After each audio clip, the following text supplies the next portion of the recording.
everyone. Jake Dawson here. Today I want to talk about one of the most infamous cases of all time. I think pretty much everybody in the United States knows about this case. It was talked about for years. It's still talked about to this day.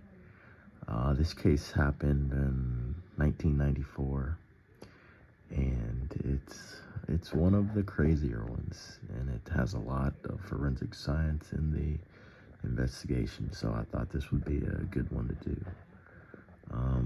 Just to start out, if you don't know who OJ Simpson is, I will give a little refresher. OJ Simpson is was an American football player professionally. He played in the NFL. He was beloved by a lot of the country because he was very good. He played 11 years for the Buffalo Bills and the San Francisco 49ers. And what made him so famous was he was the first NFL player to ever rush for 2,000 yards in a single season. Now, his case involved 2 people dead. And what was big about it was one of the victims was Nicole Brown Simpson, OJ's ex-wife, and her friend Rob Goldman. And what brings OJ into this case is his blood was found at the scene in many different places. No murder weapon was ever found, which was crazy, but OJ's blood was at the crime scene. Some forensics used in this investigation were two that were important were blood evidence and DNA testing. There was also some hair testing, which I guess is DNA. So one of the big things is they ran DNA testing and took blood samples from the scene and ran tests on those, and 3 matches came back, and it was Nicole, Rob, and OJ. So there were 2 dead bodies there, one being Nicole and Rob, and then the only other matching blood was OJ. So they believed they had their prime suspect. OJ's white Bronco was also observed at the intersection of Bundy, where Nicole's residence was, and where the murders happened, in Dorothy, just a few minutes after the murders. Investigators created a timeline so that they could better match where OJ would have been during the time of the murders, because they had already collected their blood samples, so they needed to build a timeline to place him at the scene of the murder.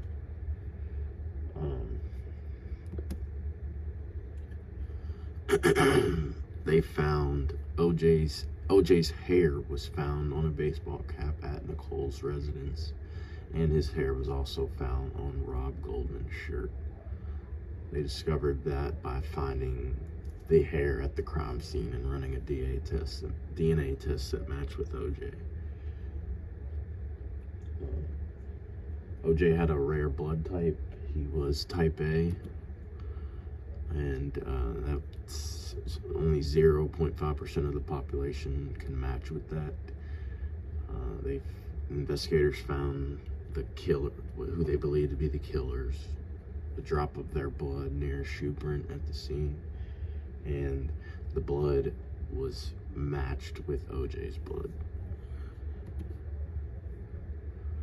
2 gloves were also found at the scene. One was left at Nicole's, where the murders happened, and one was found at OJ Simpson's residence. The gloves were believed to be a pair that Nicole bought in 1990. They were size XL, and OJ had been seen wearing the same gloves. As you can see in that picture, it was him in an interview wearing those same gloves. They determined that Nicole bought these as a gift for him in 1990. And one of the big important ones were this picture Investigators found a pair of socks with blood in OJ's room, and they had Nicole's blood on them. Investigators also found footprint evidence that were bloody, and the shoe prints matched the size 12 brand name Bruno Magli shoe. I hope I'm pronouncing that right. And they, as you can see here, they matched it with OJ's shoe that wore a size 12 as well and owned a pair of Bruno Magli shoes.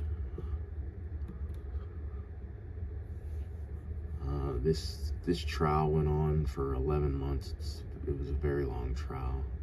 Prosecution had good, sufficient evidence. Everybody believed.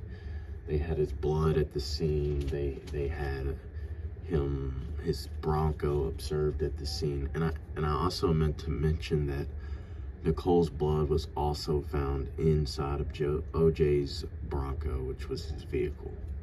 So like I was saying, they had OJ's blood at the scene. They had his car placed in the vicinity of the crime scene during the time of the murders.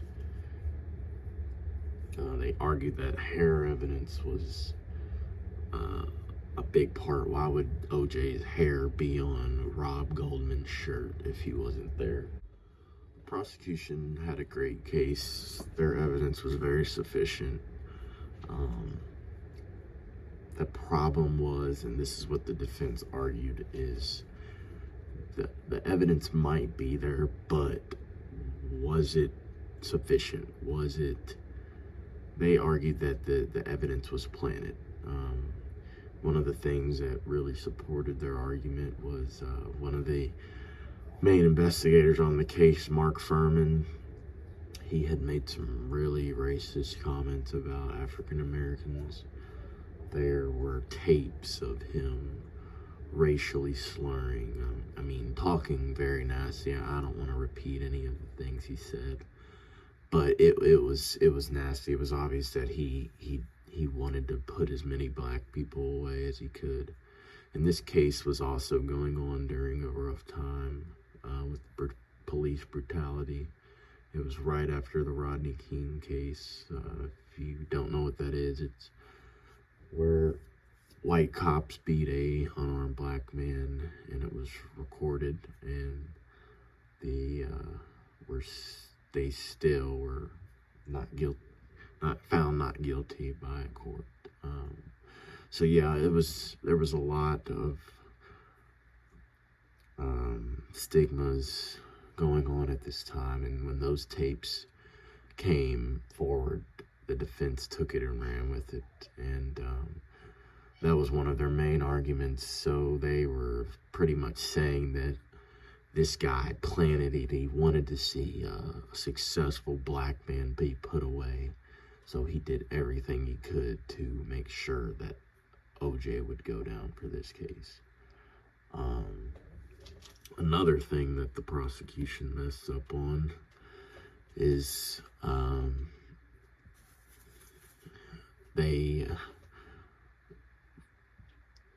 two pictures were brought to the trial. One picture they presented of a gate at the residence of the crime scene when investigators arrived on the scene. That was this picture down here.